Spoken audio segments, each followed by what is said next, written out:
يا أيها الناس اعبدوا ربكم الذي خلقكم والذين من قبلكم لعلكم تتقون الذي جعل لكم الأرض فراشا والسماء بناء وأنزل من السماء ماء فأخرج به من الثمرات رزقا لكم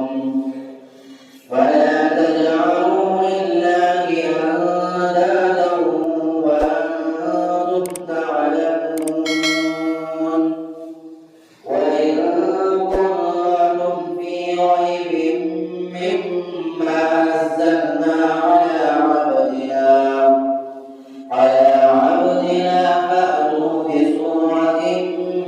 من مثله وادعوا شهداءكم من دون الله إن كنتم صادقين فإن لم تفعلوا ولن تفعلوا فاتقوا النار التي وقودها الناس والحجارة أعدت للكافرين وبشر الذين آمنوا وعملوا الصالحات أن لهم جنات تجري من تحتها الأنهار كلما رزقوا منها من ثمرة رزقا قالوا هذا الذي رزقنا من قبل وأتوا به متشابها ولهم فيها أزواج مطهرة وهم فيها خالدون إن الله لا يستحيي أن يضرب مثلا ما بعوضة فما فوقها فأما الذين آمنوا فيعلمون أنه الحق من ربهم وأما الذين كفروا فيقولون ماذا أراد الله بهذا مثلا يضل به كثيرا ويهدي به كثيرا وما يضل به إلا الفاسقين الذين ينقضون عهد الله من بعد ميثاقه ويقطعون ما أمر الله به أن يوصل ويفسدون في الأرض أولئك هم الخاسرون كيف تكفرون بالله وكنتم أمواتا فأحياكم ثم يميتكم ثم يحييكم ثم إليه ترجعون هو الذي خلق لكم ما في الأرض جميعا ثم استوى إلى السماء فسواهن سبع سماوات